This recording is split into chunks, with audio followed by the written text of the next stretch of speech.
नमस्कार दोस्तों। जन्म कुंडली का 10वां भाव हमारा कर्म स्थान है और उस भाव में लिखा हुआ नंबर या उस भाव में लिखी हुई संख्या, उस संख्या का स्वामी हमारा कर्म स्थान का स्वामी है।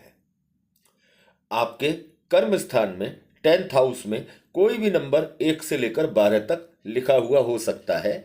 उसी राशि उसी नंबर के हिसाब से उस के स्वामी आपके कर्म स्थान के स्वामी हैं। अब दोस्तों, अक्सर हमने लोगों को देखा है कि बहुत अच्छे तरीके से काम को करने की कोशिश करते हैं, चाहे वो उनका कारोबार है, चाहे वो उनका नौकरी है, या चाहे उनका और भी कोई काम है। भरपूर मेहनत करने के बावजूद भी इंसान को अच्छा सपोर्ट उसके कर्म स्थान का नहीं मिल पाता, जबकि देखने को यह मिलता है कि उस व्यक्ति की कुंडली के अंदर 10th लॉर्ड, दशम भाव का स्वामी किसी अप्रिय स्थान पर भी नहीं है या किसी खराब स्थान पर भी नहीं है, लेकिन वो सिर्फ साधारण तौर पर वो व्यक्ति सिर्फ अपने जीवन यापन के लायक ही प्रयास कर पा रहा है। मेहनत तो कर रहा है बहुत ज्यादा, लेकिन वो मेहनत उसकी फलित नहीं हो पा रही है। क्या कारण होता है इसके पीछे? दोस्तों, एक कहावत है कि कर्म आप कितने भी करते रहें, यदि आपका भाग्य आपका सहयोगी नहीं है तो आपके कर्म कभी भी फलित नहीं होते।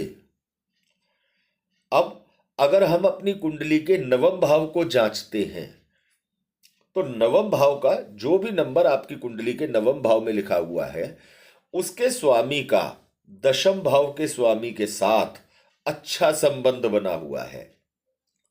नवम भाव का स्वामी जन्म कुंडली के अंदर अच्छी स्थितियों में बैठा हुआ है। अन्य कारक ग्रहों के साथ नवम भाव के स्वामी का संबंध बना हुआ है।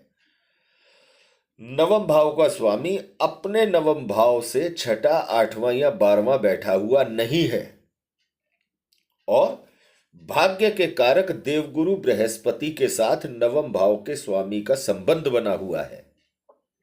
तो आप ये तय मान करके चलें कि आपकी कुंडली में लग्न के अनुसार आपका जो नवम भाव है वो शानदार काम कर रहा है। यदि आपकी कुंडली में आपके भाग्य का स्वामी, नवम भाव का स्वामी अच्छे से काम कर रहा है तो आपका कार्य क्षेत्र भी फलित होता चला जाएगा। आप 1 लाख रुपए की अगर मेहनत करते हैं तो 1 लाख रुपया आपको आसानी से प्राप्ति भी होगी। आपके कामों के माध्यम से आपको आगे बढ़ने का, जीवन में आगे बढ़ने का भाग्य का सहयोग मिलेगा। अब कई बार ऐसा भी देखने को मिलता है कि जातक की कुंडली के अंदर नवम भाव के स्वामी की स्थिति ज्यादा अच्छी नहीं है, लेकिन फिर भी उस जातक के कर्म बहुत शानदार फलित हो रहे हैं। ये कैसे होता है? जबकि आमतौर पर यह कहा जाता है कि यदि आपका भाग्य आपका सहयोगी नहीं है तो ये आप निश्चित मान करके चलें कि आपका कर्म आपको वहां तक नहीं ले जा पाएगा। आपका कर्म एक साधारण श्रेणी का कर्म होकर रह जाएगा। आपका कर्म वहां तक आपको कभी नहीं ले जा पाएगा जहां तक आपको भाग्य का सहयोग ले जा सकता है। अब दोस्तों, भाग्य को परखने के 3 तरीके, वो कौन से तरीके हैं जिनसे हम अपने भाग्य को परख सकते हैं? आप सबसे पहले अपनी लग्न कुंडली में नवम भाव को देखें। लग्न से नवम भाव आपका भाग्य भाव है। उस भाव में जो भी नंबर लिखा है वो आपके भाग्य का स्वामी है। यदि भाग्य के स्वामी का संबंध बृहस्पति के साथ अच्छा है, बृहस्पति के साथ भाग्य के स्वामी का संबंध छठा, 8वें, 12वें का नहीं है, या नवम भाव के स्वामी का संबंध अपने नवम भाव से छठा, 8वें, 12वें का नहीं है, कुंडली में अच्छी जगह प्लेस्ड है, तो बहुत अच्छी बात है। आपका भाग्य बहुत प्रबलता के साथ आपके कार्य क्षेत्र में आपका सहयोग करेगा। लेकिन यदि ऐसा नहीं है तो इसके बावजूद भी आपको भाग्य का सहयोग मिल सकता है। कैसे? आप चंद्रमा से नवम भाव को देखें। मान लीजिए आपकी जन्म कुंडली के अंदर चंद्रमा नवम भाव में बैठे हैं और नवम से अर्थात चंद्रमा से नवम भाव आपकी कुंडली का पंचम स्थान हो जाता है। अर्थात चंद्र लग्न के अनुसार आपका भाग्य हो गया कुंडली का पांचवा स्थान।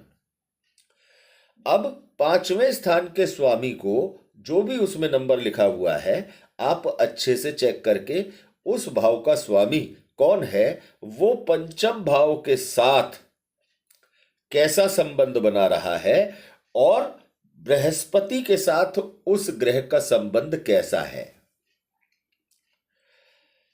इस तरह से भी चंद्रमा के लग्न के अनुसार भी भाग्य आपका सहयोग करता हुआ पाया जाता है।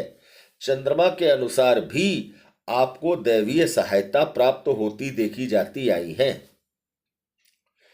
यदि आपका भाग्य चंद्रमा के अकॉर्डिंग भी आपको अनुकूल फल नहीं प्रदान कर सकता है या नहीं कर रहा है, इसके बाद आप अपनी जन्म कुंडली के अंदर यह देखें कि आपकी कुंडली में सूर्य किस स्थान पर है।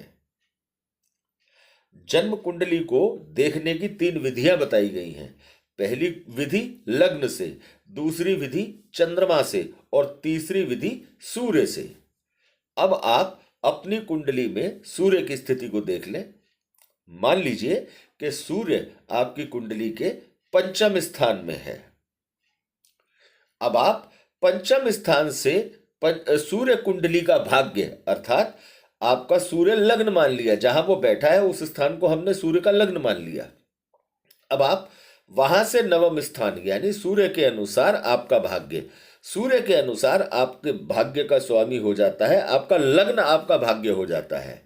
अब आप अपने लग्नेश को देख लीजिए कि आपकी कुंडली का लग्नेश अपने लग्न भाव से किस स्थिति में बैठा है और उसका भाग्य कारक बृहस्पति के साथ कैसा संबंध है। दोस्तों, अगर उसका सूर्य कुंडली के हिसाब से भी यदि आपके नवम भाव, सूर्य कुंडली के नवम भाव के स्वामी का संबंध अपने भाव से अच्छा बन जाता है तो भी आपको दैवीय सहायता समय समय पर प्राप्त होती रहती है और आपके कर्म फलित होते रहते हैं। दोस्तों, सिर्फ देखना आना चाहिए कि आपको भाग्य का सहयोग कैसे मिलेगा। अब यदि आपका भाग्य आपका सहयोग नहीं कर रहा है, लग्न के अनुसार आपका भाग्य आपका सहयोग नहीं कर रहा है, तो आपको अपनी माताजी के साथ संबंध अच्छे रखने होंगे, क्योंकि उस स्थिति में आपको चंद्रमा से भाग्य की आवश्यकता पड़ती है। मान लीजिए कि आपके संबंध अपनी माताजी के साथ भी अच्छे नहीं हैं, या कुछ लोग ऐसे होते हैं जिनकी माताजी ही नहीं है। उस स्थिति में आप सूर्य के अनुसार अपने नवम भाव को, भाग्य को आजमाना चाहेंगे। तो इस स्थिति में आपको सूर्य तुल्य व्यक्ति, सूर्य तुल्य संबंध अर्थात अपने पिता के साथ आपको सेवा भाव रखना पड़ेगा।